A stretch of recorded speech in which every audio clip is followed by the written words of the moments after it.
अस्सलामु अलैकुम वरहमतुल्लाहि वबरकातुह। इन्नल हम्दुलिल्लाह नहमदुहु व नस्तईनुहु व नस्तगफिरुहु व नऊज़ु बिल्लाहि मिन शुरूरि अनफुसिना व मिन सय्यिआति अमालिना। मन यहदिहिल्लाहु फला मुदिल्ल लहु व मन युद्लिल फला हादिय लहु। व अशहदु अन ला इलाहा इल्लल्लाहु वहदहु ला शरीका लहु व अशहदु अन्न मुहम्मदन अब्दुहु व रसूलुहु सल्लल्लाहु तआला अलैहि व अला आलिहि व सहबिहि व सल्लम तस्लीमान कसीरा। अम्मा बाद। सम्मानित भातृमंडলী, আল্লাহ রাব্বুল আলামিনের প্রশংসা এবং প্রিয় নবী সাল্লাল্লাহু আলাইহি সাল্লামের উপর সালাত ও সালামের পর আজ সোমবার 25 জিলহজ 1445 হিজরি মোতাবেক 1 জুলাই 2024 আমাদের ধারাবাহিক আলোচনা সহিহুল বুখারীর সৃষ্টির সূচনা পর্ব নম্বর 5,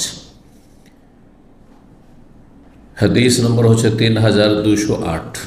ইমাম বুখারী রাহিমাহুল্লাহ এই পর্বের অর্থাৎ সৃষ্টির সূচনা পর্বের অধ্যায় নম্বর হচ্ছে 6, যাতে আলোচনা রয়েছে বাবু যিকরিল মালায়েকা। এই অধ্যায় হচ্ছে ফেরেশতাদের আলোচনা সম্পর্কে, মালায়েকা সম্পর্কে আলোচনা। একটি লম্বা হাদিস ছিল সহিহ বুখারীতে এই মেরাজ সম্পর্কে, সেটি আমরা শেষ করেছিলাম। আর এখন তারপরে বেশ কিছু হাদিস রয়েছে যে হাদিসগুলিতে মালায়েকার কথা সাধারণভাবে মানে সমস্ত ফেরেশতার কথা উল্লেখিত হয়েছে, অথবা বিশেষ কোনো ফেরেশতার নাম এসেছে, যেমন জিবরাইল আলাইহিস সালামের কথা। ওই হাদিসগুলি বা অন্যান্য ফেরেশতা যারা বিভিন্ন দায়িত্বে নিযুক্ত রয়েছেন তাদের কথা আলোচনা করা হয়েছে হাদিসগুলিতে। তো এই মর্মে আরও হাদিস চলবে, হয়তো আজকেও শেষ হতে পারে, নাও হতে পারে, আল্লাহ তৌফিক দান করেন। তো হাদিস নম্বর 3208, বর্ণনাকারী সাহাবী আব্দুল্লাহ বিন মাসউদ রাদিয়াল্লাহু তাআলা আনহু। কালা আব্দুল্লাহ, যখনই আব্দুল্লাহ হাদিসে থাকবে মানে আব্দুল্লাহ বিন মাসউদ, যদিও সাহাবায়ে কেরামদের মধ্যে কয়েকজন আব্দুল্লাহ ছিলেন, কিন্তু এটা মুহাদ্দিসিনদের পরিভাষা। আর সেই পরিভাষা অনুযায়ী তারা তাদের কিতাবে লিখে থাকেন, শুধু আব্দুল্লাহ লিখলে আব্দুল্লাহ বিন মাসউদ। আর যদি আব্দুল্লাহ বিন আব্বাস হয় তাহলে ইবনে আব্বাস লিখবেন, না হয় আব্দুল্লাহ বিন আব্বাস বাপের নাম সহ আর তার নাম। যদি আব্দুল্লাহ বিন ওমর হয় তাহলে ইবনে ওমর অথবা আব্দুল্লাহ বিন ওমর। যদি আব্দুল্লাহ বিন আমর ইবনে আস হয় তাহলে আব্দুল্লাহ বিন আমর লিখবেন। জি, রায়ের পর একটা ওয়াও দেওয়া আছে যাতে ওমর আর আমরে পার্থক্য করা যায়। এটা জেনে রাখা ভালো আপনাদের জন্য যে আমর আর ওমর লিখতে একই রকম, শুধু উচ্চারণে পার্থক্য। কিন্তু দেখে কেমন করে পার্থক্য করবেন? জের জবর দেওয়া তো থাকে না, হরকত দেওয়া তো নাই সব জায়গায়। তো আসল হচ্ছে যে হরকত দেওয়া থাকে না হাদিসে, এখানে আছে মানুষের সুবিধার জন্য। তাহলে আমর আর ওমরের পার্থক্য হচ্ছে যে রায়ের পরে আমর আইন মিম রা, রায়ের পরে যদি একটা ওয়াও থাকে ওর সাথে লেগে, তাহলে উদ্দেশ্য হচ্ছে আমর পড়বেন আপনি ওইটাকে। আর যদি ওয়াও না থাকে তাহলে ওমর পড়বেন। জি, তো বলছেন ইবনে মাসউদ রাদিয়াল্লাহু তাআলা আনহু, হাদাসানা রাসূলুল্লাহ আমাদেরকে হাদিস বর্ণনা করেছেন। ওয়া হুয়া সাদিক আল মাসদুক, তিনি সত্যবাদী এবং সত্যের বাহক। তিনি সত্যবাদী এবং সত্য সহকারে তিনি এসেছেন, সত্য আল্লাহর পক্ষ থেকে তিনি বহন করে নিয়ে এসেছেন, সত্যের বাহক। মসদুক ইসিম ফাইল সাদিক, আর ইসিম মফুল হচ্ছে মসদুক, ফাইল আর মফুল। হাদিসটি কি বলছেন যে ইন্না আহাদাকুম ইউজমাউ খালকুহু ফি বাতনি উম্মিহি 40 ইয়াওমান, তোমাদের যে কোনো ব্যক্তির সৃষ্টির উপাদান অবস্থান করে, ইউজমাউ মানে একত্রিত করে রাখা হয়, শাব্দিক অর্থ মানে অবস্থান করে। কোথায়? ফি বাতনে উম্মিহি, তার মাতৃগর্ভে মায়ের পেটে। 40 ইয়াওমান, প্রথম 40 দিন। কি হিসাবে? নুতফাতান, অন্য রিওয়ায়াতে রয়েছে, এখানে নুতফা শব্দটি নেই। শুক্র আকারে, বীর্যের আকারে। জি, বীর্য যেমন সেটা 40 বছর ওই রকমই থাকে। তারপরে যদি বাচ্চা যদি মানে গর্ভ যদি ধারণ করে, তাহলে বাচ্চা হওয়ার ফয়সালা যদি আল্লাহ করেন তাহলে, না হলে সেটা যে শুক্র কীটগুলি আছে সেগুলি মরে গেল, নষ্ট হয়ে গেল, শেষ হয়ে গেল, যদি বাচ্চা কারো না হয় তো যেটা সায়েন্স বলে শুক্রকীটগুলি যেগুলো আছে, অসংখ্য শুক্রকীট আছে, কিন্তু কারোটা বেঁচে থাকে তাহলে প্রজন্ম বাড়ে, ছেলে মেয়ে হয়, আর কারো মরে যায়, যার ফলে বিয়ে শাদী করেছে, অনেক চেষ্টা করেছে কিন্তু বাচ্চা হয় না।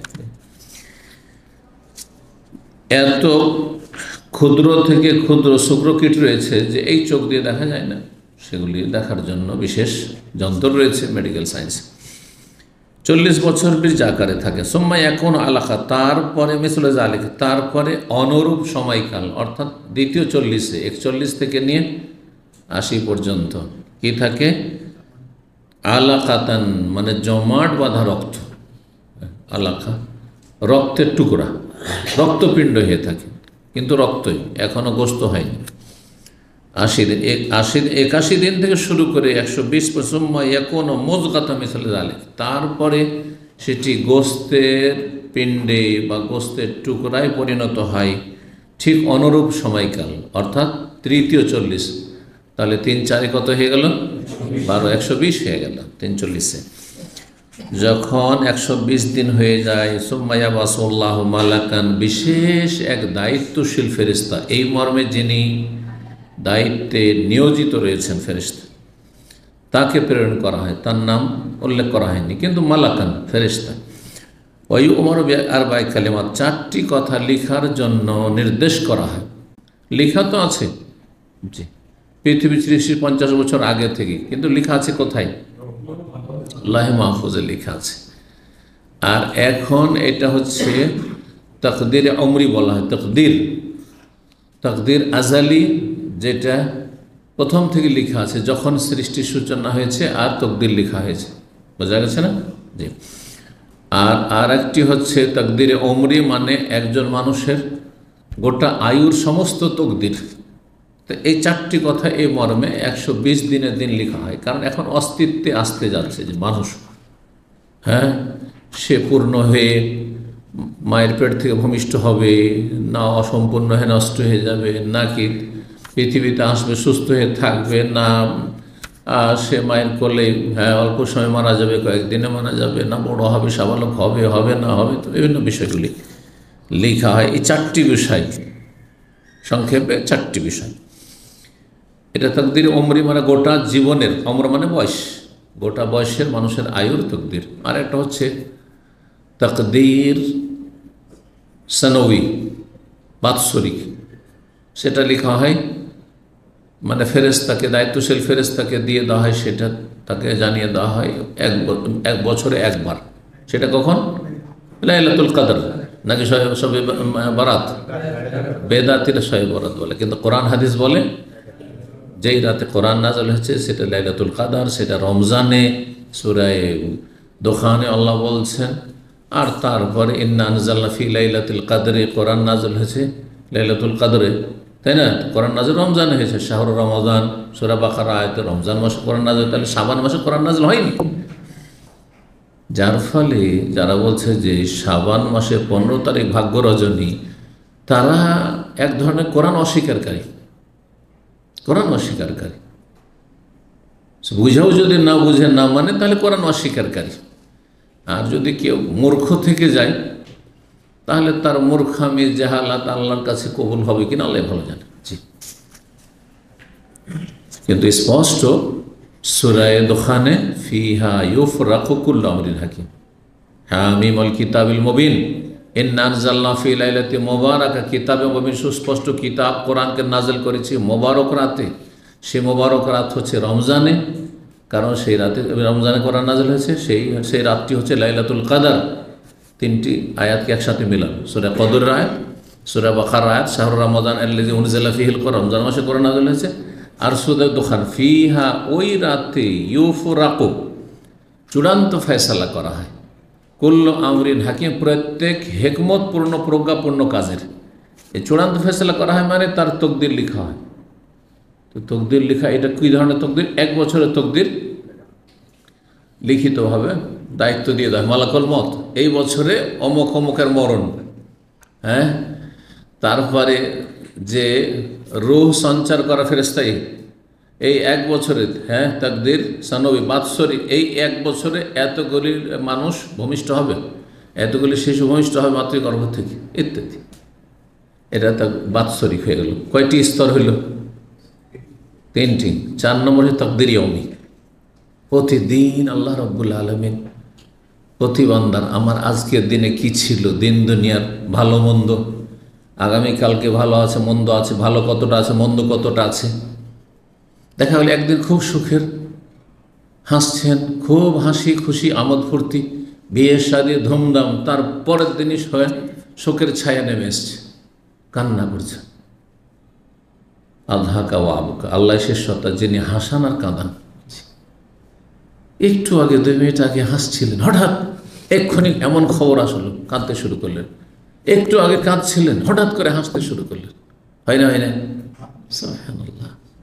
সেটা করেন কি? অথচ সেই ওইটাই অন্তর, অন্তর ওইটা, ব্যক্তি ওই, লোক আপনি। আল্লাহ রাব্বুল আলামিনের সৃষ্টিতে হিকমত রয়েছে। এর দলিল কি? আবার প্রত্যেকটা দলিল আছে যে 4টি স্তর তকদিরের লিখার। তাকদীর ইয়ৌমি মানে দৈনিক তকদির। আল্লাহ সূরা রহমানে বলছেন কুল্লা ইয়াউমিন হুয়া ফি শান। কুল্লা ইয়াউম মানে কি? আমরা নিজেরা এই মাতৃভাষা কিন্তু বলছেন এখানে এদের আরব দেশের, হ্যাঁ, বলছেন যে কুল্লা ইয়াউম সগল, বলছেন না কুল্লা ইয়াউম, কুল্লা ইয়াউমিন হুয়া ফি শান। শান সগল, সগলটা হচ্ছে শান। আল্লাহ রাব্বুল আলামিন তিনি প্রতিদিন ফি শান, নিজ কাজে লেগে আছে। এটা করো, এটা করিও না, এটা করো, এটা করো, এর উত্থান এর পতন, একে ধ্বংস করো, একে মারো, একে হায়াত দাও, একে ছেলে মেয়ে দাও, হ্যাঁ, একে বিপদের সম্মুখীন করো, একে খুশি করো, একে সচ্ছল করো। কুল্লা ইয়াউমিন হুয়া ফি শান, আল্লাহ নিজের কাজে আল্লাহ রাব্বুল আলামিন লেগে আছে। কুল্লা ইয়াউমিন হুয়া মানে হুয়া আল্লাহ, ফি শান মানে ফি শুগুল, নিজ কাজে লেগে আছেন।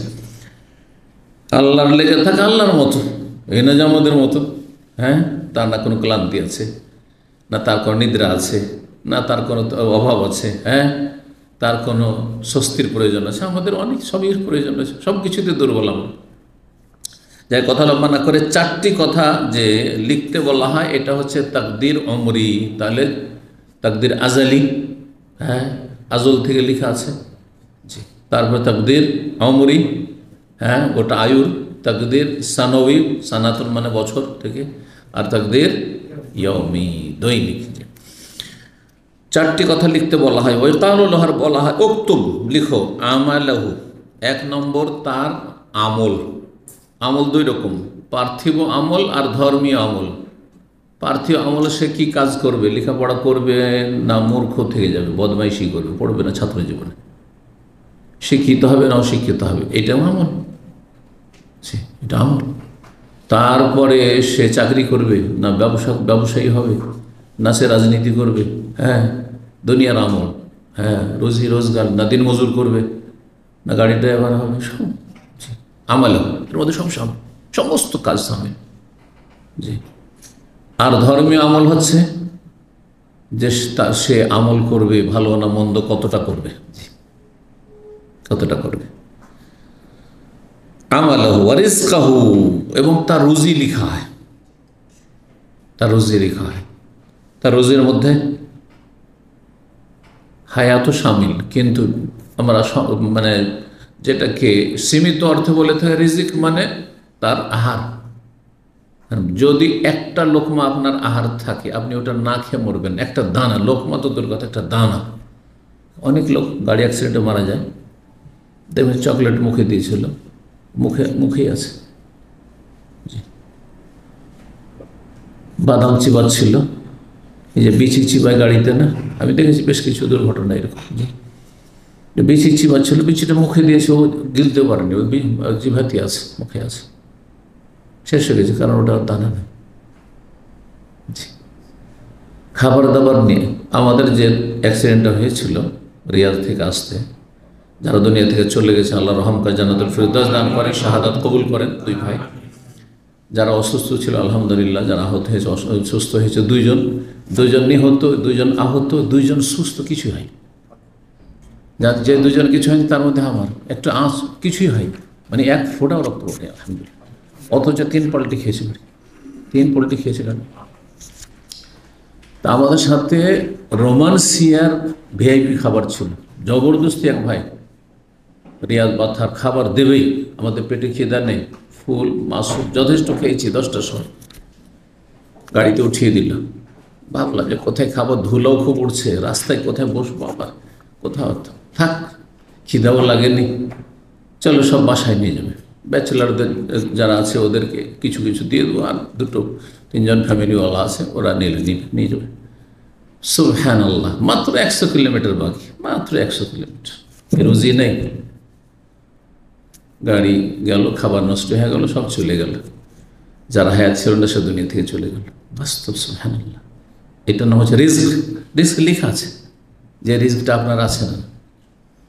অনেক সময় কাপ নিয়েছেন অথবা পানির গ্লাস নিয়েছেন, আপনি খাবো, খুবই পিপাসা লেগে আছে, একটু কি যে হইলো, ফসকে পড়ে গেল, নষ্ট হয়ে গেল চা, কিন্তু পেলেন না আপনি। তার মানে এটা আপনার রিজিক না, আসলে যতই চেষ্টা করেন না কেন হবে না। অনেক সময় আমরা বকাবকা করি বাচ্চাদেরকে, না ও নসিবে নাই ওঠে, ভালো খাবার পড়ে গেল ধুলোতে, মনটা খারাপ হয়ে গেল, না ওর তকদিরে নেই ওঠে, ওর রিজিক না ওইটে, সেই জন্য খেতে পাইনি। সুবহানাল্লাহ, এইরকমই রিজিক থাকলে সেটা নষ্ট হবে না। সৌদি আরবে যতদিন রিজিক আছে কোনো শক্তি বিদায় করতে পারবে না। আপনি যতই চালাক চতুর আর চামচামি করেন না কেন, যদি রিজিক না থাকে এক্ষুনি কিভাবে আল্লাহ ফয়সালা করবেন আর সেটার বাস্তবায়ন সেটা আল্লাহ ভালো জানেন, আপনি জানি না। কারণ তকদিরটা হচ্ছে একটা বন্ধ বক্সের মতো, যে বক্সের ভিতরে কি আছে আমরা দেখি না, জানা আছে কিছুই জানা নেই। আজকে একজন ভারতের একজন আলেম, উর্দু ভাষার বক্তা, দুনিয়া থেকে বিদায় নিয়েছেন রাহিমাহুল্লাহ তাআলা, সেই আকীদা ছিলেন, তো বক্তা মানুষ, খুব বড় আলেম না হইল, আল্লাহ রহম করে, জান্নাতুল ফিরদৌস দান করে। আগের দিন হজ থেকে গিয়ে বাড়ি পৌঁছেছে, একদিন আগে হজ থেকে পৌঁছেছে, আর তারপরের দিন হার্ট অ্যাটাক, আর তারপর সাথে সাথে ইন্তেকাল। হজ করে বাড়ি পর্যন্ত পৌঁছে এতটা রিজিক ছিল যে বাড়ি পৌঁছিবে, একটু পরিবারের সাথে ছেলেমেয়েদের সাথে দেখা সাক্ষাৎ হবে, এটা ছিল। কিন্তু বেশ কিছু লোক এখানে মারা গেছে যে তাদের নসিব হলো না ছেলে মেয়ে পরিবার দেখা। সুবহানাল্লাহ, রিজিক কে কতটা পাবে, এই জন্য বিদ্যা বুদ্ধি দিয়ে যদি কেউ রিজিক পেত তো দুনিয়ার বড় বড় শিক্ষিতরা সবচেয়ে বেশি ধনকুব হইত। অধিকাংশ ক্ষেত্রে এর বিপরীতটা দেখা যাচ্ছে, যারা যত পয়সাওয়ালা তাদের শিক্ষাগত যোগ্যতা অনেক কম। অনেক মূর্খর কাছে এত পয়সা আছে আপনি কল্পনা করতে পারেন না। মক্কায় জমজম টাওয়ারে একজন বাংলাদেশি আছে, এই গল্প মনে করেছি নাকি, হয়তো একজন শুনেছে। আমাকে এক ভাই বলছে, যাকে 2 দিন তার হিসাবটা করে দেয়, শুধু শিক্ষিত ছেলেটি বলছে 2 দিন আমি 2 ঘন্টা করে, শুধু বেশিও না, মানে আমার ডিউটি সেরে ওভারটাইম হিসাবে 1-2 ঘন্টা করে বসে তার হিসাবটা ক্লিয়ার করে দিই। তার আন্ডারে যে সে কন্ট্রাক্টারি করে, লেবার সাপ্লাই দেয়, তো তার হিসাবটা আমি করে মাসিক বেতন কার কতটা হইল এটা হিসাব করে দিই, আমাকে 2200 টাকা দেয়। বোঝা গেছে না? সেই লোক কত টাকা ইনকাম করেন ভাবতেই পারেন আপনি, মাসে লক্ষ লক্ষ রিয়াল। তার আন্ডারে কয়েকশো বিদেশি প্রবাসী কাজ করে। যখন কাগজটাতে সাইন করতে হয়, সাইন করতে জানে না, তাকে কি মারতে হয়, ফিঙ্গারপ্রিন্ট মারতে হয়। এখন শিখেছে বাংলায় শুধু নামটা লিখতে, এখন শিখেছে, দেশ থেকে কিছুই জানতো না, নিরক্ষর একবারে।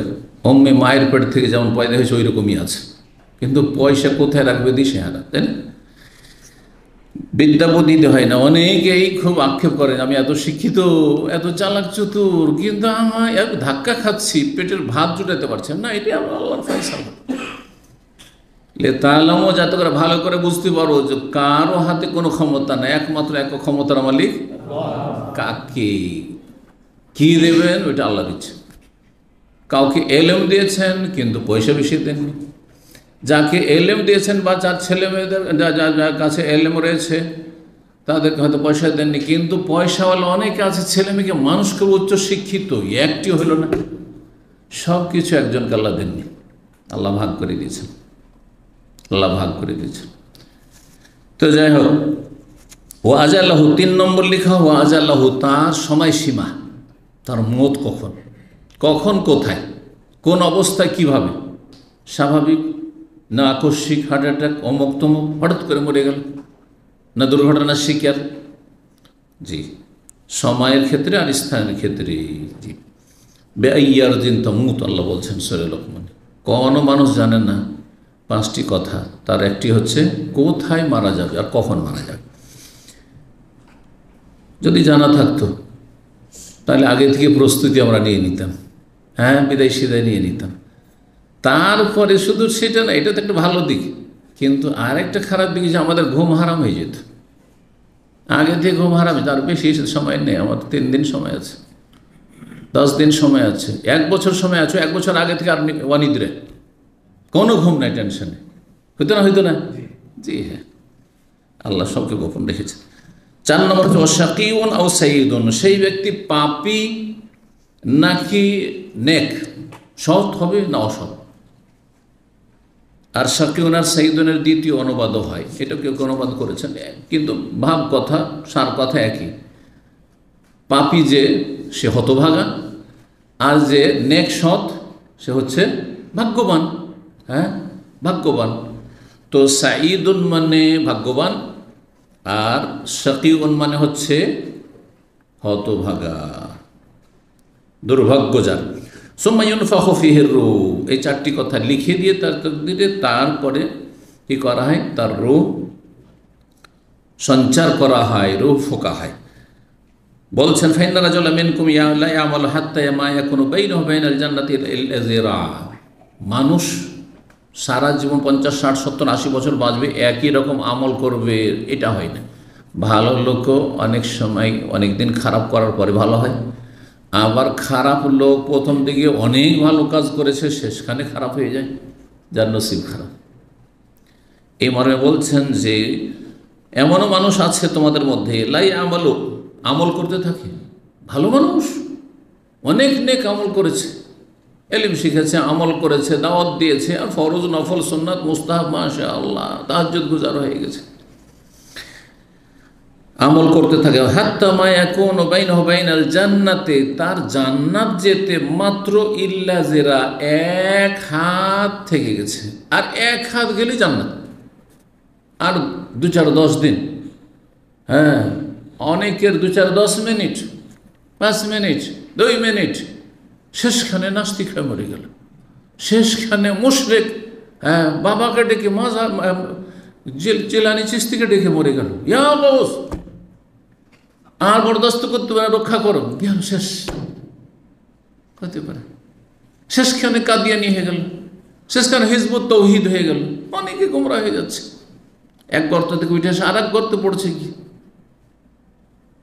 সহি আকীদায় এসেও অনেকে এক গর্ত থেকে উঠে এসছে, শিরক বেদাতের গর্তে উঠে এসছে, জঙ্গিবাদের গর্তে পড়ে গেল, কি না হিজবুত তাওহীদের গর্তে পড়ে গেল। বিভিন্ন গর্ত আছে, গর্তের শেষ নেই, গোমরাহি জাহান্নামে যাওয়ার কারণে শেষ নেই। জান্নাত যেতে মাত্র 1 হাত বাকি, ফায়াসবিকু আলাইহি কিতাবুহু, তার ওপর তখন তার আমল নামা বিস্তার হয়ে যায়। আমল নামায় কি লেখা আছে, সে জাহান্নামী, কিন্তু আল্লাহকে বাধ্য করেছেন যে 2 মিনিট আগে তোকে কুফরি কথা বলাবো না, নিজে থেকে বলছে, এটা বোঝার চেষ্টা করেন। অনেকে মনে করে হ্যাঁ যে বেচারা মনে করছেন, হ্যাঁ অসহায়, এত ভালো কাজ করলো, শেষখানে হ্যাঁ, আল্লাহ তো বাধ্য করেনি, বাধ্য করেছে না যে তুমি শিরকি কথা বলো, কুফরি কথা বলো, পথভ্রষ্ট হয়ে যাও, আমল ছেড়ে দাও। অনেকে আছে দেখেন যৌবনকালে জীবনে জিনা ব্যবসার কাছে যায়নি, এমন লোক আমরা জানি আমাদের এই লাইফে, জীবনে জিনা ব্যবসার কাছে কোনো ব্যাড রিপোর্ট নাই যৌবনকালে তার, কিন্তু 60 বছরে 70 বছরে গিয়ে শেষখানে নারী ফিতনায় পড়ে গেল, নারী কেলেঙ্কারিতে, যার ফলে জাহান্নামে চলে গেল। সে স্থায়ী হোক আর অস্থায়ী হোক, কিন্তু জাহান্নামে চলে গেল। ফায়াসবিকু আলাইহি কিতাবুহু, যখন আমল নামাতে যা লেখা আছে সেটা তারও প্রাধান্য পায়, ইয়ামালু বিআমালি আহলিহা, তখন জাহান্নামে যাওয়ার কাজ করা শুরু করে। জাহান্নামে যাওয়ার কাজ শুরু করে। ওয়া আমাল হাত্তা মা ইয়াকুনু বাইনাহু ওয়া বাইনাহা ইল্লা যিরা। আবার কিছু লোক আছে যারা এমন কুকাজ করে, এমন পাপ করে, করতে করতে জাহান্নামে যেত মাত্র ইল্লা যিরা, এক হাত বাকি আছে, জাহান্নামে চলে যাবে। জাহান্নামে যেতে মাত্র এক হাত বাকি। আর কয়টা দিন যদি এরকম পাপ করতে থাকে, কয়েক মিনিট যদি তওবা না করে, শেষখানে যদি খালেস অন্তর থেকে তওবা করে, লা ইলাহা ইল্লাল্লাহ না পড়ে, তো জাহান্নামে চিরকালের জন্য চলে যাবে। নাস্তিক ছিল, শেষখানে তওবা করছে, এরকম অনেকে আছে। কিন্তু তওবা আমরা বাহ্যিক দিয়ে বুঝবো না, মুখে পড়লো না অন্তর থেকে পড়লো। অন্তর থেকে পড়ে যদি মুখে উচ্চারণ করে তাহলে কাজে আসবে। আর সব আত্মীয় স্বজন বলছে কলমা পড়ো, নাস্তিক কলমা পড়ো, মুশরিক, মাজার পূজারী কলমা পড়ো, এই কলমা কোনো কাজ আসবে না। মৌখিক কলমাতে কোনো কাজ হবে না যদি অন্তর থেকে সেটা না হয়। তাহলে অন্তর ফিরে আসতে হয় মাজার পূজা থেকে, যে এটা শিরক ছিল, আমার এটা ভুল ছিল, অন্যায় ছিল, হ্যাঁ এটা ইসলাম নয়, ইসলাম ধ্বংসকারী। আমি নাস্তিকতা থেকে ফিরে আসছি, বাধ্য হয়ে নয়, নিরুপায় হয়ে নয়, সবাই বলছে সেজন্য নয়। তাহলে স্বতঃস্ফূর্তভাবে এক হাত যখন বাকি ছিল, তার ওপর তার আমল নামা, জাহান্নামে যেমন আমল নামা বিস্তার লাভ করলো, ফাইয়া আমালো না জান্নাতে যাওয়ার, জাহান্নামে যাওয়ার কাজ করেছিল প্রথম, দ্বিতীয় ব্যক্তি। তারপরে তার উপরে জান্নাতে যাওয়া যেহেতু চূড়ান্ত লিখা ছিল, সে এমন পরিবর্তন হয়ে গেল, ফাইয়া আমালো বি আমালি আহলিল জান্নাহ, জান্নাতীদের আমল করা শুরু করলো, তারপর জান্নাত চলে গেল। একটা লোক রাস্তায় যাচ্ছে, যেতে যেতে ও যাবে মক্কা, কিন্তু রাস্তায় এমন ভুল করেছে, কেউ তাকে বলার হয়, জিজ্ঞাসা করেনি, ও ধরে নিছে রাস্তা না হাফরুল ওয়াতানের, যেটা ইরাক পৌঁছাবে, আর না হলে জর্ডান পৌঁছে দেবে, বা খাবজির রাস্তা ধরে নিয়ে কুয়েত পৌঁছাবে। খাবজিতে না থামলে সামনে 30-40 কিলোমিটার কুয়েত। আর কুয়েতে একবার কুয়েত শহরের কাছাকাছি গিয়ে 300 কিলোমিটার এখান থেকে কুয়েত চলে গেছে। তারপরে সে বুঝতে পারছে একটু গেলে এখন কুয়েতে বা খাবজিতে ঢুকে যায়। তারপরে তার কেউ বলছে যে তুমি যাবে কোথায়, বলছে মক্কা। আরে মক্কা তো ওই দিকে, কোথায় তুমি 300 কিলোমিটার রাস্তা ভুল করে এসছো, সেখান থেকে যদি ফিরে যায় সাথে সাথে, তাহলে মক্কা পাবে না? পাবে না। মক্কা ঠিক ওই রকমই জাহান্নামের রাস্তায় চলে গেছে, জাহান্নাম থেকে একেবারে কাছে হয়ে গেছে, আর জান্নাত থেকে অনেক দূরে হয়ে গেছে। মক্কাকে তুলনা করলাম কিসের সাথে? জান্নাতের সাথে। অনেক দূরে চলে গেছে সে, এখন ওকে উল্টো আরও 300 গেছেও 300 ফিরে এসে তারপরে আবার তার সামনে আরও 1300 কিলোমিটার বাকি। কিন্তু শেষ পর্যন্ত বিলম্ব হলো, জান্নাতে পৌঁছতে পারবে না ওই ব্যক্তি, যেমন এই লোক মক্কা পৌঁছতে পারবে, ঠিক ওই রকম। আল্লাহু আকবার। 3009 নম্বর হাদিস, 3209 বলছেন আবু হুরায়রা রাদিয়াল্লাহু তাআলা আনহু, নবী সাল্লাল্লাহু আলাইহি সাল্লাম থেকে বর্ণনা করি। কি হাদিসটি ছিল? হাদিসটি বলছেন, ইযা আহাব্বাল্লাহুল আবদা, কোনো বান্দাকে যখন আল্লাহ ভালোবাসেন, কখন ভালোবাসেন? যখন মানুষের ঈমান সুন্দর হয়ে যায়, আমল ভালো হয়ে যায়, আখলাক চরিত্র ভালো হয়ে যায়, কাবিরা গুনাহ থেকে বেঁচে থাকে, তখন আল্লাহ ভালোবাসেন। কারো রূপ চেহারা দেখে ভালোবাসেন না। ইন্নাল্লাহা লা ইয়ানজুরু ইলা সুওয়ারিকুম ওয়া লা ইলা আজসাদিকুম, আমি দেখতে বেশি সুন্দর, কেউ বেশি সুন্দর, সাদা চামড়া, হ্যাঁ একবারে সুঠাম, এসব কিছুই দেখেন না। তোমাদের না দেহ দেখেন, দৈহিক গঠন, না তোমাদের রূপ চেহারা দেখেন, সুওয়ারিকুম ওয়ালাকিন ইয়ানজুরু ইলা কুলুবিকুম ওয়া আমালিকুম, তোমাদের অন্তর দেখেন এবং আমল দেখেন। শুধু অন্তর দেখেন না, অন্তরে খুব ভালো আছে কিন্তু এখনো নামাজ কায়েম করতে পারলে না, চলবে? তাহলে অন্তরের সাথে আমল। এই জন্য যারা আমাদের সমাজে বেদিন এক শ্রেণীর লোক আছে, কিন্তু বেশি কথা বলে, বাকপটু, তারা কি বলে, আমি নামাজ না পড়লে কি হবে, তোমার নামাজ পড়ে লাভ কি, তোমার অন্তর খারাপ, আমার অন্তর সাফ। না, অন্তর সাফ না, তোমার অন্তরে গলিজ ময়লা আবর্জনা পেশাব পায়খানা ভরা আছে। না হলে তোমার আমল পরিবর্তন, অন্তর ভালো হলে তার বহিঃপ্রকাশ ঘটত। আমি ভিতরে যদি আতর গেঞ্জিতে লাগিয়ে আসি, তার উপরে আমার জুব্বা আছে, তার উপরে আছে, বা গায়েও যদি ডাইরেক্ট লাগিয়ে আসি, তবুও কিছু ঘ্রাণ পাওয়া যাবে না? এর নাম বহিঃপ্রকাশ। তা আমার কলবে যদি ঈমান থাকে, তাকওয়া আল্লাহ ভীরুতা থাকে, তা আমার কথায়, কাজে, চাল চলনে, ইবাদত বন্দেগীতে, হ্যাঁ দ্বীনের খেদমতে, হ্যাঁ আল্লাহর সন্তুষ্টির কাজে এবং গুনাহ থেকে বাঁচানোর ক্ষেত্রে তার বহিঃপ্রকাশ ঘটবে, বাস্তবে দেখতে পাবে মানুষ। জি, আল্লাহ সঠিক বুঝদান করুন। আল্লাহ যখন কাউকে ভালোবাসেন, না দা জিবরিল, তখন জিবরিল আলাইহিস সালামকে ডাক দেন। এই যে জিবরাইলের কথা আসলে এখানে, সেটা ফায়ুনাদি জিবরিলকে ডেকে কি বলেন? ইন্নাল্লাহ ইউহিব্বু ফুলানান, দেখো আমি আল্লাহ এই ব্যক্তিকে আমি ভালোবাসি। ফেরেশতারা তাহলে গায়েব জানেন না, যতক্ষণ না জানিয়ে দেয় আল্লাহ যে আমি ভালোবাসি কাকে, আমাকে ভালোবাসেন কিনা, আল্লাহ আপনাকে ভালোবাসেন কিনা, এটা ফেরেশতাও জানবে না যদি আল্লাহ না জানিয়ে দেন। জিবরাইলকে ডেকে বলেন ইন্নাল্লাহ ইউহিব্বু ফুলানান, আল্লাহ অমুক ব্যক্তিকে ভালোবাসেন, ফাআহিব্বাহু, তাকে তুমি ভালোবাসো। যেটা আমি ভালোবাসি, আর তুমি ফেরেশতাদের সবচেয়ে শ্রেষ্ঠ ফেরেশতা, অনুগত, আর ফেরেশতা মালাইকা অনুগত, অবাধ্য নয়। আমাদের অধিকাংশ অবাধ্য, বরং যারা আমাদের অনুগত ভালো মানুষ তাদের মধ্যেও আপ ডাউন। কখনো তো খুব অনুগত, আল্লাহ বিধান মেনে চলছেন, আর কখনো অবাধ্য হয়ে যাচ্ছেন, নাফরমানি করে ফেলছেন আপনি। কিছু কিছু ক্ষেত্রে তো খুব ভালো, আপনি আল্লাহর বিধান মেনে চলছেন, আর কিছু কিছু ক্ষেত্রে আপনি পরোয়াই করছেন না। যেমন অনেকে আছে, নামাজের ক্ষেত্রে কোনো ত্রুটি নেই, হ্যাঁ, রোজার ক্ষেত্রে কোনো ত্রুটি নেই, হজ যাকাতে ত্রুটি নেই, কিন্তু মানুষের পাওনা নিয়ে এখানে বড় ত্রুটি, কাজ হবে না। কিন্তু সবগুলির নাম ইসলাম, সবগুলি মিলে উদখুলু ফিস সিলমে কাফা, পূর্ণরূপে মুসলিম হইতে হইলে আকীদায়, ইমানে এবং ইবাদত বন্দেগীতে, আর আখলাক চরিত্র, মানুষের সাথে লেনদেনের ক্ষেত্রে, আদান প্রদানে একটা মানুষের হক নষ্ট না করা হয়, তাহলে আপনি পূর্ণাঙ্গ মুসলিম হলেন। তো জিবরাইল আলাইহিস সালাম তখন তাকে ভালোবাসতে লাগে, আল্লাহর হুকুম। ফায়ুনাদি জিবরিল, তারপরে জিবরাইল আলাইহিস সালামকে বলা হয় যে তুমি ভালোবাসো, তাহলে সমস্ত আকাশে যত ফেরেশতা রয়েছে তাদেরকে তুমি ঘোষণা করে দাও যে আল্লাহ অমুককে ভালোবাসেন, অমুককে ভালোবাসেন, সুতরাং তোমরা সবাই অমুককে ভালোবাসেন। আল্লাহু আকবার।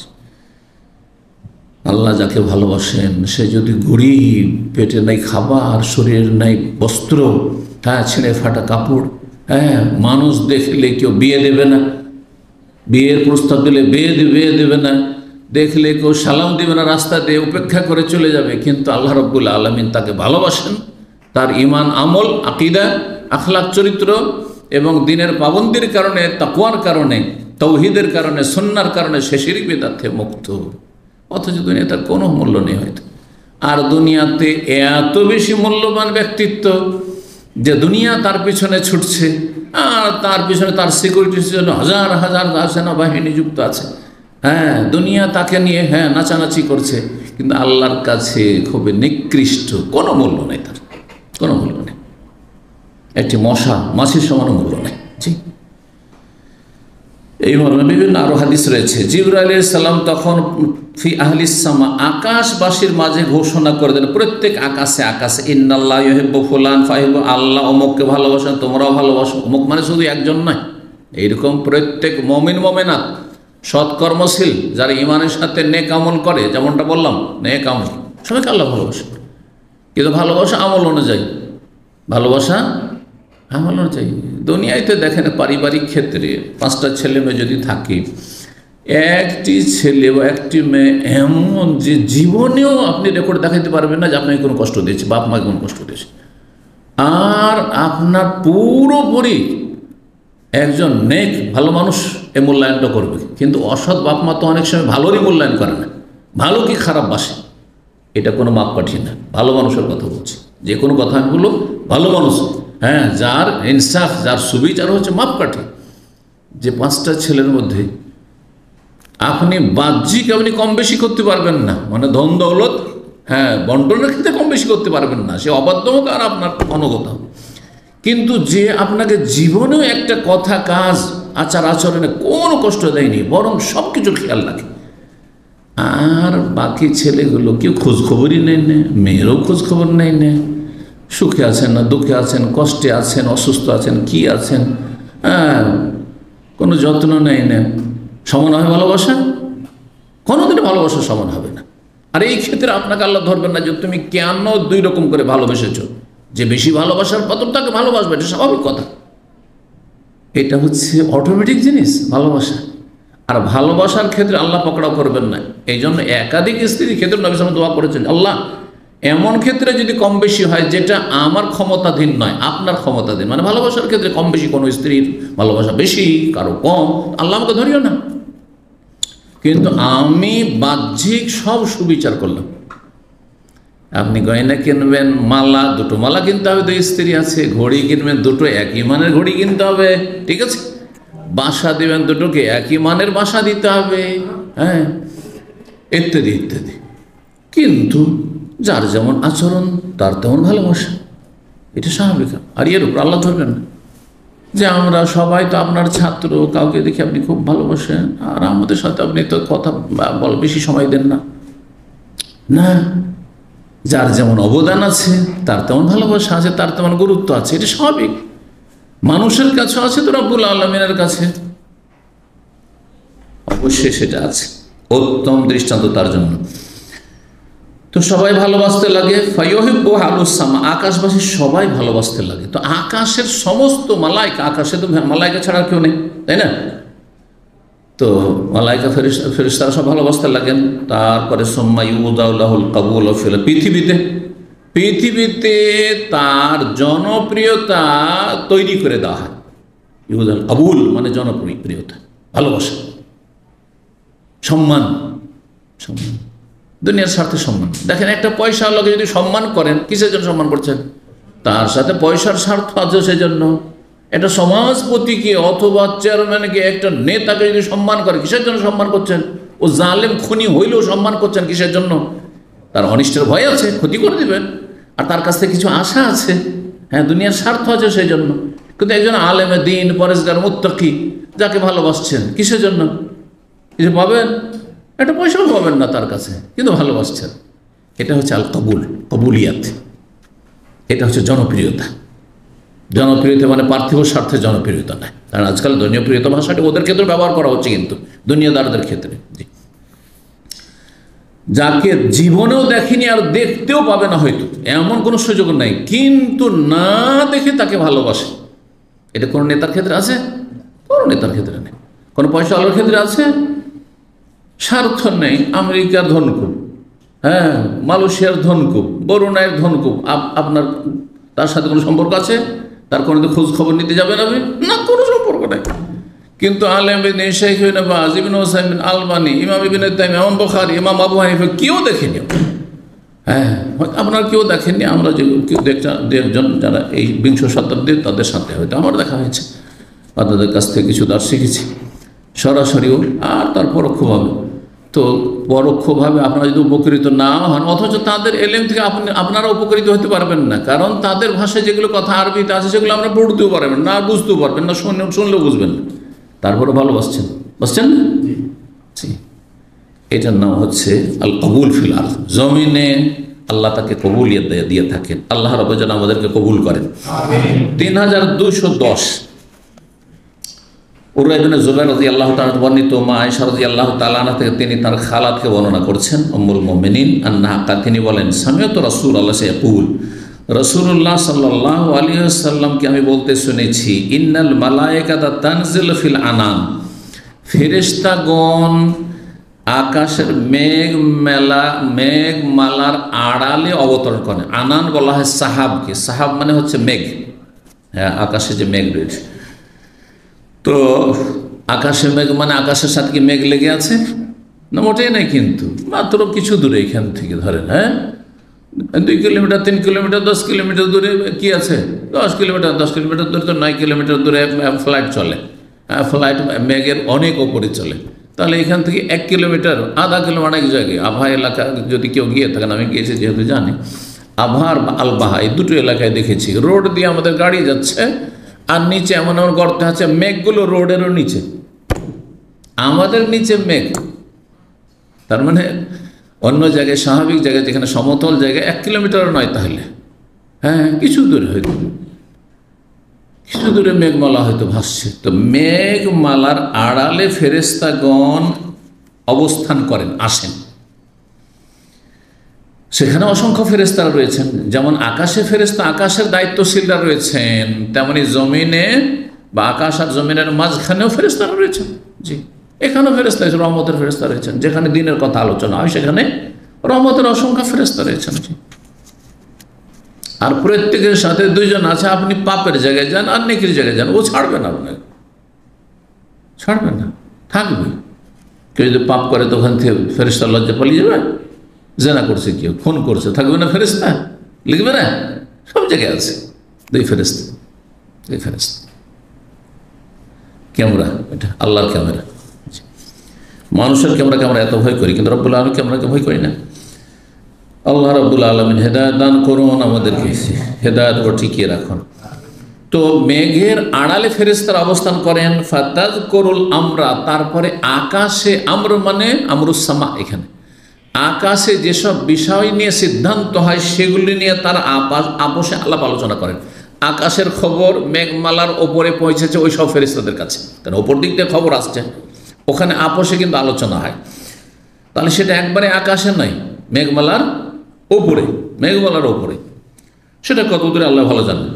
কজিয়া ফিস সামায়ে, যেসব বিষয় নিয়ে চূড়ান্ত ফয়সালা করা হয়েছে আকাশে, আকাশে চূড়ান্ত ফয়সালা করা হয়েছে যে এবার যে ভারত ইলেকশন হতে যাচ্ছে, অথবা আগামী ইলেকশন যে বাংলাদেশে হতে যাচ্ছে বা অমুক দেশে হতে যাচ্ছে, সেখানে অমুক দল হারবে আর অমুক প্রধানমন্ত্রী হবে, অমুক মরবে, অমুকের বাড়িতে খুশি হবে, অমুকের অমুক জায়গায় বিয়ে হবে ইত্যাদি, সব ফয়সালা হচ্ছে আকাশে আল্লাহ রাব্বুল আলামিনের। আর ফেরেশতারা যখন আপোষে আলোচনা করছে যে আমাকে এই দায়িত্ব দেওয়া হয়েছে, প্রত্যেককে দায়িত্বশীল ফেরেশতা, আমাকে এই দায়িত্ব দেওয়া হয়েছে, আমাকে এই দায়িত্ব দেওয়া হয়েছে, আজকে এই কাজে আমি যাচ্ছি, এই কাজে, বলছেন না আপনারা? এইরকম যখন আলোচনা আকাশে হয়, সেই আকাশের আলোচনা কোথায় চলে আসে? মেঘমালার আড়ালে যে ফেরেশতারা, তাদের কাছে খবর তারা আপোষে আলোচনা করতে থাকে, যার চূড়ান্ত ফয়সালা আকাশে হয়েছে। ফাতাস্তাইকুশ শায়াতিনুস সামআ, তখন শয়তান চুরি করে শোনার চেষ্টা করে, চুরি করে শোনা। জি, যখন কারো কোনো কথা ওরা হয়তো শোনাবে না, কি আপোষে গল্প করছে দেখি শুনি, দরজার আড়ালে একটু কান লাগিয়ে শুনছে, কান লাগিয়ে শুনছে, বুঝলেন না? যেটা নিষিদ্ধ। কেউ যদি কোনো কথা না শোনাতে চায় তাহলে কান লাগিয়ে শোনা, এটা নিষিদ্ধ, হাদিস নিষেধ আছে, ওনার কাজ এটি। তো এই শয়তানরা কি করে, কিন্তু ওই যে ফেরেশতারা মেঘের ওপরে আপোষে আলোচনা করছে আসমানের খবরে, আজকে এই হুকুম হয়েছে, এই ফরমান আল্লাহ রাব্বুল আলামিনের, তখন সেগুলি চুরি করে শোনার চেষ্টা করে, ছো মেরে। ফাতাসমাউহু, তার মধ্যে কিছু কিছু শুনে নেই। কান লাগে এখানে যদি কেউ থাকে তো সব কথা শুনতে পাবে না, কিন্তু কিছু তো শুনতে পাবে, তাই না? কিছু কিছু শুনে নেই। যখনই শুনে নেই তাহলে একটি কথা যেটা শুনেছে ওটা সত্য, যে অমুক মরবে, অমুকের এই হবে, অমুকের বাড়িতে এই হবে, সুখ হবে, অমুকের বাড়িতে দুঃখ হবে, অমুকের চাকরি যাবে, অমুকের কাজ নেই, কাজ পাবে ইত্যাদি। এই যে অমুকের বাড়ি চুরি হবে, অথবা অমুকের বাড়ি চুরি হয়েছে তো ওর গরুগুলো বা ওর একটা ছেলে হারিয়েছে তো অমুক জায়গায় আছে, ইত্যাদি। এক কথা সমস্ত কিছু। তখন এই শয়তানরা, জিন শয়তানরা, কাহিনের বহুবচন কোহান, যারা জ্যোতিষী, তাদের কাছে কি করে, গণক বা জ্যোতিষী, গণকদের কাছে সেই কথাগুলির খবর দিয়ে দেয়। এখানে ওহী করা মানে শয়তানের ওহী হচ্ছে খবর দেওয়া, ওহী মানে মেসেজ পৌঁছানো। তো আল্লাহর ওহী ফেরেশতার মাধ্যমে আসে, সেটা হচ্ছে ওহী ভালো। আর শয়তানের ওহী হচ্ছে শয়তানের কুমন্ত্রণা বা শয়তানের কোনো খবর দেওয়া। এখানে ওহী মানে খবর দিয়ে দেয় শয়তান, কাকে? গণকদেরকে। ফায়াকযিবুনা মাহামিয়াত, তখন গণকের কাছে গেলেন, আমার ছেলেটা হারিয়ে গেছে দেখেন তো, একটু কবিরাজের কাছে গেলেন, একটু হাত চালিয়ে দেখেন তো, একটু বাটি চালিয়ে, থালা চালিয়ে দেখেন তো, করছে না? বাঙালি সমাজে তো মুসলিমরা এগুলো করছে, শিরকি কাজ, কুফরি কাজ। একটি কথা কিন্তু আর সত্য জানা আছে, কিন্তু হাজার হাজার কাস্টমার আসছে বিভিন্ন সমস্যা নিয়ে, যে আমার এরকম হয়েছে, আমার রুম থেকে টাকা হারিয়ে গেছে, কোথায় গেল দেখেন তো। যেগুলো জানে না সেগুলো তো বলে যে এটা হয়েছে, আর যেগুলোতে জানে সেটাও বলে। এখন একটা সত্য হলে 99টা যে মিথ্যা, বা 100 একটা সত্য, 100টাই মিথ্যা, কিন্তু ওই যে একটা সত্য হয়েছে এই জন্য মূর্খরা কি করে, সবকে বিশ্বাস করে না। কথা ঠিক, দেখো এটা হয়েছে, এই যে দেখো এটা হয়েছে, যা বলেছিল তাই না হয়েছে, বুঝা গেছে? এইভাবে জাতি কি হয়ে যায়, মুশরিক হয়ে বিভ্রান্ত হয়ে যায়, যে আল্লাহ ছাড়াও কেউ গায়েব বা অদৃশ্যের খবর জানে, অথচ এটি কুফর, শিরক। ফায়াকযিবুনা মাহমিয়াতা, একটা যে সত্য কথা জানতে পেরে নিয়েছে গণকরা, জিন শয়তানের ওখান থেকে ছো মেরে চুরি করে শুনে এসছে ওর মাধ্যমে, তো তার সাথে 100টি মিথ্যা মিশিয়ে দেয় মিন ইনদান, নিজের পক্ষ থেকে। আর জিনেরা এই ক্ষেত্রে মানব জাতির চাইতে বেশি তারা মিথ্যা কথা বলতে পারে। মানব জাতীয় বড় মিথ্যাবাদী অধিকাংশই, কিন্তু এর চাইতে বড় মিথ্যাবাদী হচ্ছে জিনেরা। সহিহ বুখারীর আরেকটি হাদিস, নবী সাল্লাল্লাহু আলাইহি ওয়াসাল্লাম যে আবু হুরায়রা রাদিয়াল্লাহু তাআলা যে আয়াতুল কুরসির ফজিলতের হাদিসটি, যখন চোর মানুষের আকারে চুরি করতে এসেছিল জিন শয়তান, 3 দিন ধরলেন কে? আবু হুরায়রা। তৃতীয় দিন ছাড়বেন না, 2 দিন না হয় মায়া হয়েছে, কান্নাকাটি করেছে, তৃতীয় দিন আর ছাড়বেন না, ধরে বেঁধে দেবো, আর তারপর নবী সাল্লাল্লাহু আলাইহি ওয়াসাল্লাম কাছে সকাল ফজরে হাজির করবো। এখন নবী সাল্লাল্লাহু আলাইহি ওয়াসাল্লামকে রাত্রে উঠাবো না, খেজুর পাহারাতে ছিলেন, যে ফেতরার খেজুর ছিল মসজিদ নববীতে। বলে যে ও তো বুঝতে পারছে আজকে তো আর ছাড়বেন না, এত কান্নাকাটি করে কাজ হবে না, কারণ 3 দিন হয়ে যাচ্ছে, কয়বার ছাড়ে? তখন বলছে যে আপনাকে একটা ভালো কিছু শিখিয়ে দিচ্ছি, আয়াতুল কুরসি ফজিলত শিখিয়ে দিচ্ছি। আয়াতুল কুরসি যদি পড়েন তাহলে জিন শয়তান অনিষ্ট থেকে আপনি বেঁচে থাকতে পারবেন। তো আবু হুরায়রা ভাবলো যে একটা যখন উপকার করে দিল, একটা এলেম শিখাইলো, তো যা ছেড়িয়ে দিলাম তুই চোরকে। নবী সাল্লাল্লাহু আলাইহি ওয়াসাল্লাম ফজর নামাজে এসে বলছেন, আবু হুরায়রা মা ফাআল আসিরুকাল বারিহা, রাতের তোমার এই যে কায়দি বন্দি ছিল কোথায়? কি খবর কায়দি? বলছি ইয়া রাসূলুল্লাহ, ঘটনা এরকম হয়েছে। তো আয়াতুল কুরসির ফজিলত শিখিয়েছেন। নবী কি বলেছিলেন? সাদাকাকা, কথা সত্য বলেছে, আয়াতুল কুরসির ফজিলতটা ঠিক, কিন্তু ওয়াহুয়া কাযুবুন, সে হচ্ছে চরম মিথ্যাবাদী। আমার ছাত্র জীবনে, তখন আমি দাওরা ক্লাসে 19 বছর বয়স, দাওরা ক্লাসে পড়ি।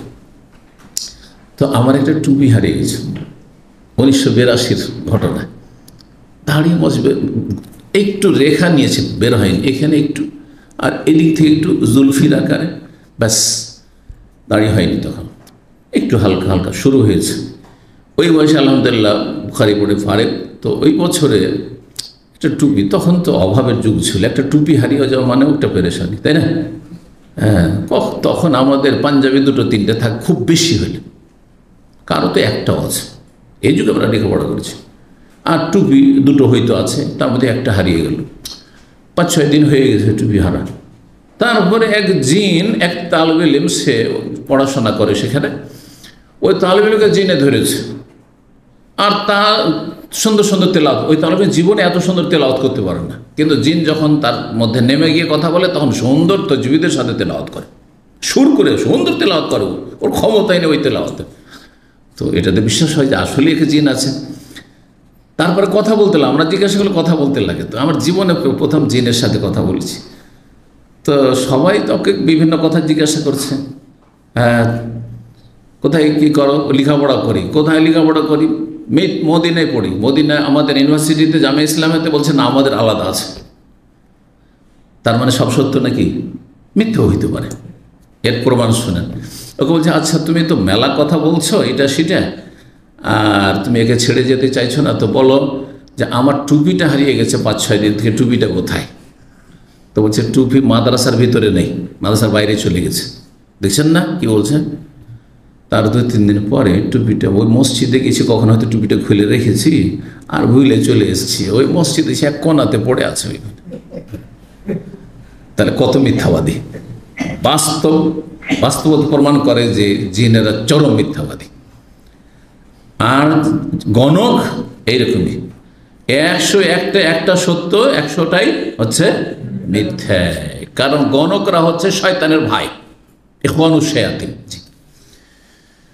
আর তারা কাফের, মুসলিম না। গণক যারা ভবিষ্যৎবাণী করে তারা মুসলিম না। ভালো যতই নামাজ পড়ুক না কেন, যদি বলে আমি হাত চালিয়ে, বাটি চালিয়ে আর কিছু রেখা দেখে ভবিষ্যৎ বলতে পারি, তাহলে সে কাফের, মুরতাদ, মুসলিম না, জাহান্নামী। এই অবস্থায় মারা গেল। 3211 নম্বর হাদিস বর্ণনা করেছেন আবু হুরায়রা রাদিয়াল্লাহু তাআলা আনহু। তিনি বলছেন, নবী সাল্লাল্লাহু আলাইহি ওয়াসাল্লাম বলেছেন, ইযা কানা ইয়াউমুল জুমআ, যখন জুমার দিন হয়, কানা আলা কুল্লি বাবিন মিন আবওয়াবিল মসজিদ, প্রতিটি জুমা মসজিদের দরজায় মালায়েকাতুন, অনেক ফেরেশতা জমা হয়ে যান, বসে যান। এসে ফেরেশতারা প্রত্যেক গেটে গেটে বসে যান। ইয়াকতুবুনাল আউওয়ালা ফাল আউওয়াল, যে প্রথম আসছে তাদের নাম নোট করছে। 1 নম্বর কে হলো, 2, 3, 4, 5, কে আসছে সব নাম লিখছে। ফাইজা জালাসাল ইমাম, যখন ইমাম মেম্বারে বসে যায় তাও সোহফা, তখন তারা তাদের যে আমলনামা ছিল লিখছিল, যে যাতে নাম লিস্ট করছিল আমলনামা, সেটি যে কে আগে এসছে তার ফজিলত, সে কে উটের কোরবানির ফজিলত পেল, তো কে গরুর পেল, তো কে ছাগলের পেল, কে মুরগি সাদকা করা পেল, কে ডিম সাদকা করা পেল, কে ঘোড়ার ডিম পেল। কথা বোঝা গেছে? তো ডিমের পরে কি পাবে? ডিমটাও পেল না যে সাদকা, শেষখানে একটা যাই নামাজ নিয়ে দৌড়তে দৌড়তে আসছে, আর এদিকে খুতবা শুরু হয়ে গেল, তাহলে সে কি পেল? ঘোড়ার ডিম পেল। আমি সবসময় বলি এটা, যে ডিমও পেল না, সে কি পেল? ঘোড়ার ডিম পেল। আর ঘোড়ার ডিম তো বুঝছেন, তাই না? তো তারা কি করে, তখন খুতবা শুরু হয়ে গেছে, যেমনই খুতবা শুরু হয়নি, খুতবা দিতে বসেছে, শুধু বসলেই তারা তাদের আমল নামাকে কি করে, তারা ভাঁজ করে, তাওয়ায়াত মানে ভাঁজ করে মুড়িয়ে রেখে দেয়, বন্ধ করে দেয়। ও যাও, তারপরে তারা মসজিদের ভিতরে চলে আসি, ইস্তেমাউ যিকর, আর উপদেশ শুনতে লাগে। উপদেশ মানে খুতবা। তাহলে বোঝা গেল যে খুতবা উপদেশ। উপদেশ বাঙালির জন্য আরবি ভাষায় খুতবা পড়লে 12 চাঁদের হবে। কি উপদেশ হবে? আমি যদি বাকি আর 10 মিনিট আছে ধরেন আলোচনার, যদি আপনাদের সামনে আরবিতে বলি, আইয়ুহান নাস, হ্যাঁ, আইয়ুহাল মুসলিমুন ইত্তাকুল্লাহ, হ্যাঁ, হাক্কা তুকাতে, হ্যাঁ, ওয়াকিমুস সালাহ ওয়ালা তাতরুকুহা, হ্যাঁ, ওয়ালা তাকরাবুল ফাওয়াহিশা মা যাহরা মিনহা মা বাতান, কি বুঝবেন? কোরআনটি বুঝবেন? বোঝা গেছে না? তো এই যে ভারত, বাংলাদেশ, পাকিস্তানে বেদাতিদের মসজিদে 12 চাঁদের ওই গদ বাঁধা 100 বছর আগের লিখা, 50 বছর আগের লিখা, অথবা নিজের বানাওয়াট খুতবা পড়ছেন, এটা জিকির উপদেশ হইল? কিছু তো বুঝলেন। উপদেশ কখন হবে? যখন আপনার জন্য আমার জন্য বোধগম্য হবে, তখন উপদেশ হবে। যখন বুঝবেন না, তখন কিসের উপদেশ হলো? কিছুই তো হইল না। তাহলে বোঝা গেল যে কোন ভাষায় খুতবা হইতে হবে? যেই ভাষা সেখানকার অধিকাংশ লোক বুঝে, যে ভাষা সেখানকার অধিকাংশ লোক বুঝে। জি, আল্লাহ সঠিক বুঝদান করুন। এই বেদাতি মোল্লাদের গুমরাহি থেকে আপনাদেরকে বাঁচিয়ে রাখুন। 3212 নম্বর হাদিস, সাইদ ইবনে মুসাইয়িব প্রখ্যাত তাবি বলছেন, মাররা ওমর ফিল মসজিদে, একবার ওমর রাদিয়াল্লাহু তাআলা খেলাফত আমলে মসজিদ হয়ে অতিক্রম করলেন, মসজিদ দিয়ে। তখনকার যুগে মসজিদের এদিক থেকে ঢুকে, এখন অনেক মসজিদই আছে, এপার থেকে ঢুকলেন, ওইদিকে চলে গেলেন। তো মসজিদে অতিক্রম করলেন ওমর রাদিয়াল্লাহু আমিরুল মুমিনিন, হাসান ও ইউনশিদু, সেই সময় হাসান বিন সাবিত রাদিয়াল্লাহু তাআলা সাহাবী কবিতা আবৃত্তি করছিলেন, কবিতা পাঠ করছিলেন। মসজিদের ভিতরে কি পড়ছিলেন? কবিতা পড়ছিলেন। তাহলে মসজিদের মধ্যে যদি কেউ ইসলামিক সঙ্গীত পড়ে, জাগরণী পড়ে, ইসলামিক গজল, কিন্তু সুন্নতি শিরকি বেদাতি গজল নয়, ইসলামিক গঠনমূলক আখলাক, চরিত্র, আমল ইত্যাদি, ঠিক আছে, কোনো শিরকি কথাও নেই, আর কোনো অশ্লীলতাও নেই। শিরকি কথা থাকলে বেশি হারাম না অশ্লীল কথা থাকলে বেশি হারাম? শিরকি কথা থাকলে, শিরকি বেদাতি। নবী পয়দা না হইলে, না হয়তো আরজ করছি, না হয়তো আসমান জমিন, ছোটকালে আমরা মুখস্থ করেছি গজলের কিতাবে এটা। আর একটা, হ্যাঁ, প্রেমের গান গাইছে। দুটার কোনটা বেশি গুনাহ? শিরকের গুনাহ বেশি, বেদাতের গুনাহ বেশি। আর তারপরে অশ্লীলতা, নোংরামির যে গান, এইটা হচ্ছে হারাম, ওটাও হারাম, চলবে না। কিন্তু গঠনমূলক, হ্যাঁ, সালাত সম্পর্কে, দিন সম্পর্কে, আখলাক চরিত্র সম্পর্কে, পর্দা সম্পর্কে কোনো কেউ ইসলামিক সঙ্গীত পাঠ করছে মসজিদে, তো জায়েজ কি না? এই হাদিসগুলো প্রমাণ করে জায়েজ। তো হাসান বিন সাবিত পড়ছেন, ফাকালা, হ্যাঁ, সেই সময় ওমর রাদিয়াল্লাহু তাআলা কিন্তু বাধা দিলেন। খুব রাগী মানুষ ছিলেন, আর হয়তো তার বৈধতা জানা ছিল না বিষয়টি, যে জায়েজ এটা। মসজিদের বেয়াদবি করছো তুমি, মসজিদ কোরআন তেলাওয়াতের জন্য, মসজিদ হচ্ছে নামাজ পড়ার জন্য, এখানে কিসের ইসলামী সঙ্গীত, এখানে কিসের কবিতার আবৃত্তি করছো তুমি, কবিতা পাঠ করছো তুমি?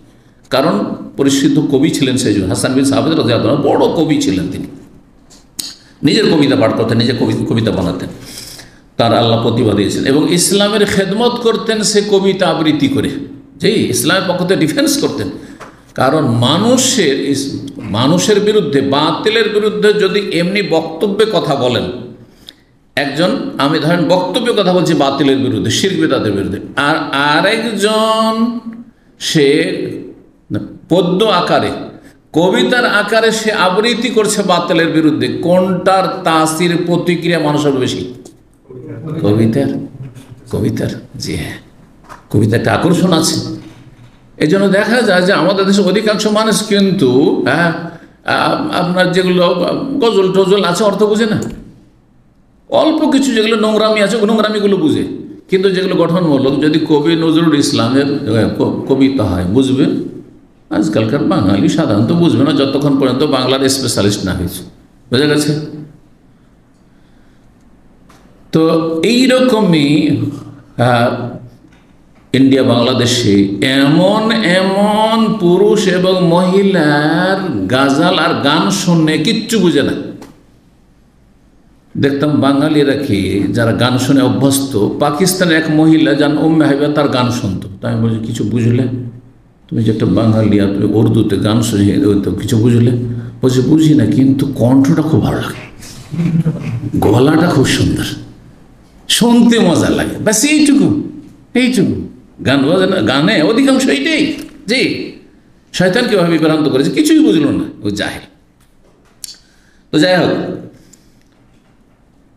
তখন ওমর রাজা বাধা দিয়েছিলেন যে না তুমি এটা কি করছো মসজিদের ভিতরে, তাও মসজিদের ভিতরে।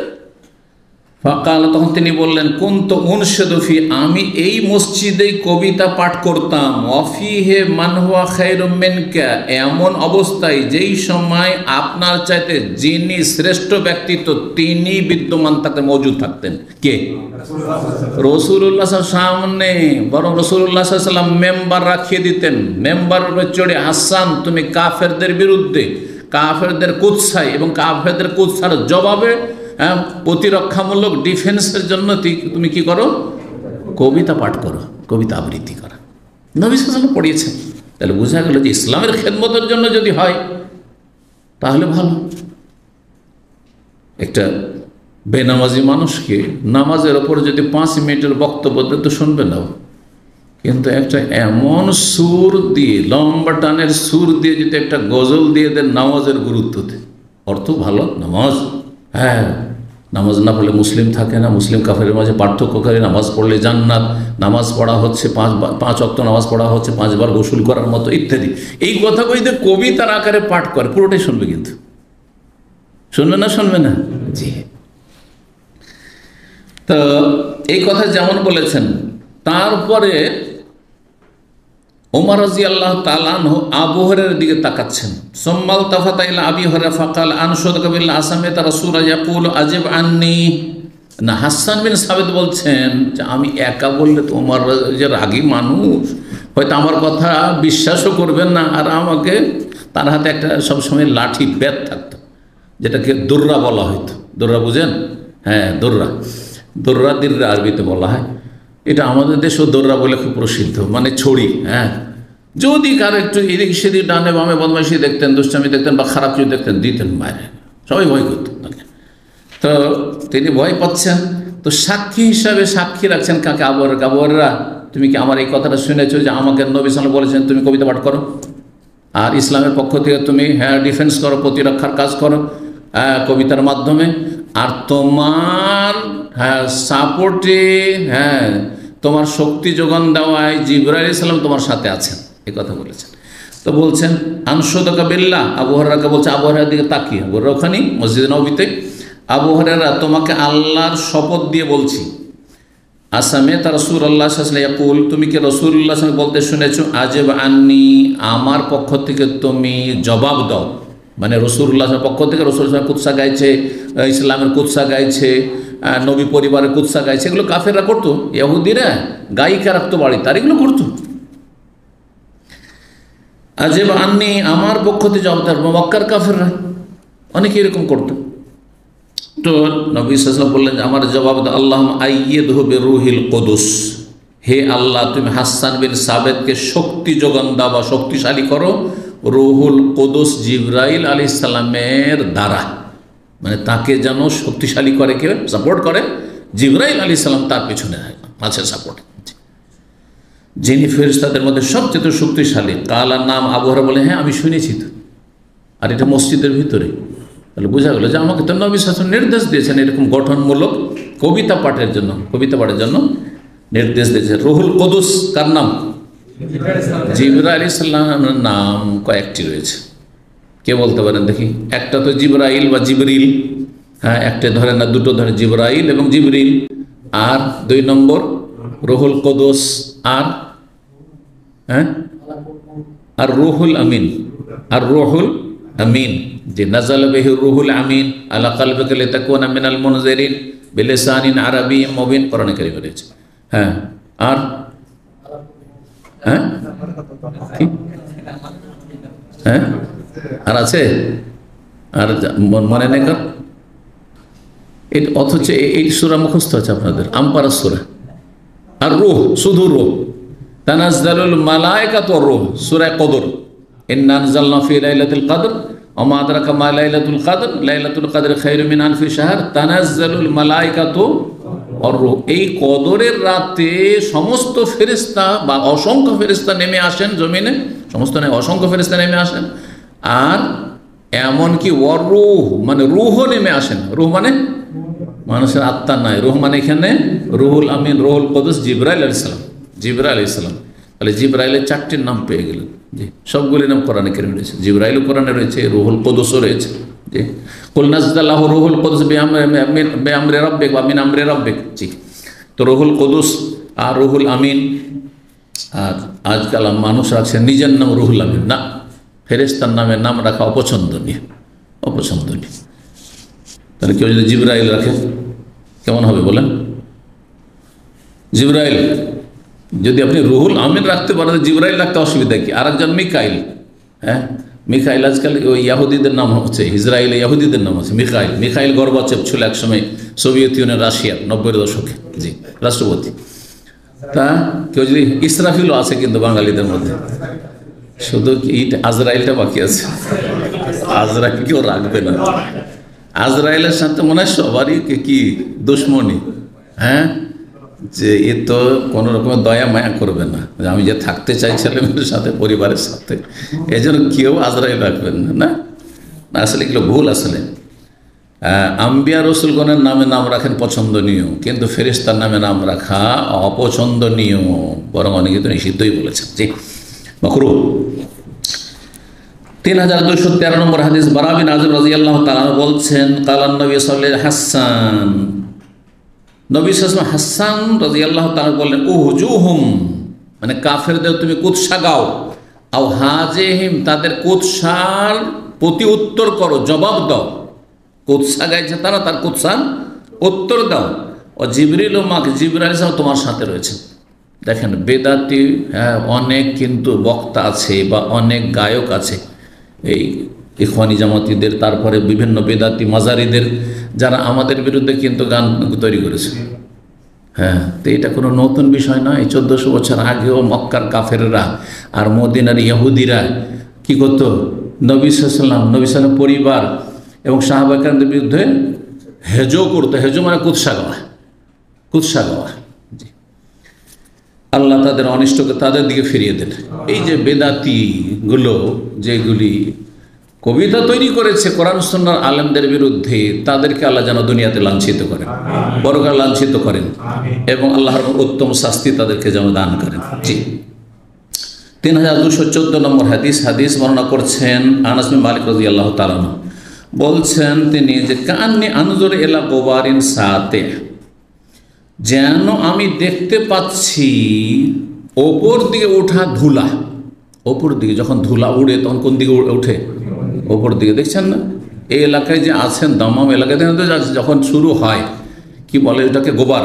গোবার বলছে, গোবার মানে ধুলা। কিন্তু এখানে গোবার আইলো, দেখেন হাদিসে গোবার এলো। গোবার মানে ধুলো, ধুলা। সাথে মানে ওপর দিকে ওঠা, ওপর দিকে ওঠা ধুলা যেন আমি দেখতে পাচ্ছি। ফিসিক্কাতে বানি গানাম, গানাম বংশের গলিতে। সিক্কা মানে গলি, যে মহল্লা। সিক্কা বংশের গলিতে বা মহল্লায় জাদা মুসা অতিরিক্ত বর্ণনা করেছেন কিসের এই ধুলো ছিল। ধুলো যেন দেখতে পাচ্ছি। আনাস বলছেন ধুলোটি কিসের ছিল? নবী সাল্লাল্লাহু আলাইহি ওয়াসাল্লাম তাকে জানিয়েছেন যে ধুলোটি ছিল মওকিবা জিবরিল, জিবরাইল আলাইহিস সালামের বাহনের। জিবরাইল আলাইহিস সালামের বাহনের। মওকিব মারকাব, বাহনকে বলা হয় মানে সওয়ারি। জিবরাইল আলাইহিস সালাম সওয়ার আছেন আর সেই সওয়ারি যে দ্রুত বেগে ছুটছে তো ধুলো উঠছে, ধুলো উঠছে। আর মওকিফ মানে আজকালকার আরবিতে বহরও হয়। বহর বুঝেন তো? বুঝেন না? সেনাবাহিনীর বহর। হ্যাঁ, সেনাবাহিনীর বহর মানে কি? একদল সেনাবাহিনী একসাথে যাচ্ছে, অথবা মিছিল বা বিক্ষোভের বহর, একসাথে কয়েক হাজার লোক মিছিল করে যাচ্ছে, বিক্ষোভ করে যাচ্ছে, এটাকে মওকিফ বলা হয়। জি, মিছিল বা বিক্ষোভে যেসব লোকেরা থাকে এটাকে বলা হয় মওকিফ বলা হয়। তো এখানে আজকের আলোচনা শেষ করছি। ওয়া জাযাকুমুল্লাহু খাইরান ওয়া সাল্লাল্লাহু আলা নবিয়িনা মুহাম্মদ ওয়া আলা আলিহি ওয়া সাহবিহি আজমাইন।